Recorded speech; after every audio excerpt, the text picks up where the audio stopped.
Hi friends welcome to Sumitra சமையலறை இன்னைக்கு வீடியோல வாழைப்பழம் கோதுமை மாவு வச்சு சூப்பரான கேக் தாங்க எப்படி செய்யலாம்னு பார்க்க போறோம்.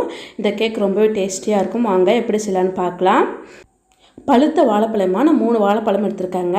சின்ன வாழைப்பழங்கிறதுனால 3 வாழைப்பழம் எடுத்துர்க்கேன். இதுவே பெரிய வாழைப்பழமா இருந்தா 2 வாழைப்பழமே போதும். தோலை எடுத்துட்டு கட் பண்ணிட்டு ஒரு மிக்ஸி ஜார்ல சேர்த்துக்கலாங்க. இது கூடவே ஒரு டேபிள் ஸ்பூன் அளவுக்கு இன்ஸ்டன்ட் காபி தூள் சேர்த்துக்கலாம். நான் இந்த டம்ளரால ஒரு டம்ளர் அளவுக்கு நாட்டு சக்கரை சேர்த்துக்கறேங்க. 200 கிராம் அளவுக்கு இருக்கும். அதே டம்ளரால அரை டம்ளர் ரீஃபைண்ட் ஆயில் எடுத்துர்க்கேங்க. சன்ஃப்ளவர் ஆயில் அதையும் சேர்த்துக்கலாம். இது சேர்த்துட்டு நல்லா அரைச்சி எடுத்து வர போகிறாங்க. நான் இன்றைக்கி டம்ளர் அளவு பயன்படுத்தி தாங்க சொல்லியிருக்கேன். உங்கள்கிட்ட மெஷரிங் கப் இருந்தாலும் அதையும் பயன்படுத்தி நம்ம செஞ்சுக்கலாம். நல்லா பல்ஸ் மோடில் வச்சு விட்டு அரைச்சி நம்ம இதே போல் அரைச்சி எடுத்து வந்துக்கலாம். வேறொரு பாத்திரத்தில் நம்ம அரைச்ச வாழைப்பழத்தெல்லாம் நம்ம சேர்த்துக்கலாங்க. இப்போ இது கூட நம்ம கோதுமை மாவு சேர்த்துக்கலாம். நான் அதே டம்ளரால் ஒரு டம்ளர் அளவுக்கு கோதுமை மாவு எடுத்துக்கிறேங்க. இதே போல் ஒரு ஜல்லடை வச்சு நம்ம சளிச்சிக்கலாம். நான் பாதியாக சேர்த்து ஜலிச்சு எடுத்துக்கிறேங்க.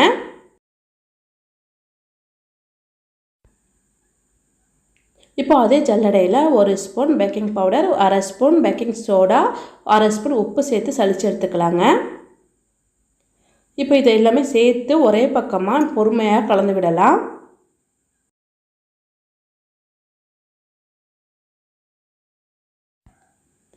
இப்போ நல்லா கலந்து விட்டாச்சுங்க. இது கூட 1/4 டம்ளர் அளவுக்கு காய்ச்சி ஆற வச்ச பால் சேர்த்துக்கலாம். கொஞ்சம் கொஞ்சமாக சேர்த்து நல்லா மிக்ஸ் பண்ணி கலந்து விட்டுக்கலாங்க. இதே போல் ஒரே டைரெக்ஷனில் கலந்து விட்டுக்கலாங்க.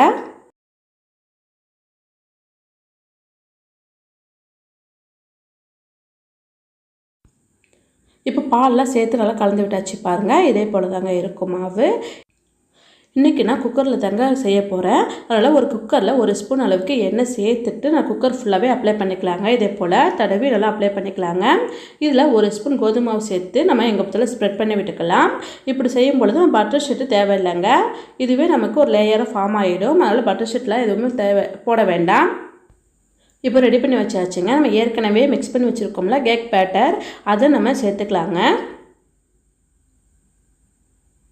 சேர்த்துட்டு நல்லா டேப் பண்ணி விட்டுக்கலாங்க. இதே போல் நல்லா டேப் பண்ணி விட்டுக்கலாம். நல்லா டேப் பண்ணி விட்டாச்சுங்க. இப்போ நம்ம மூடி போட்டு மூடிக்கலாம். குக்கர் மூடியில் நான் கேஸ் கட்டும் போடல, வெயிட்டும் போடலைங்க. நம்மளால் மூடி போட்டு நம்ம பேக் பண்ணி நம்ம எடுக்க போகிறோங்க.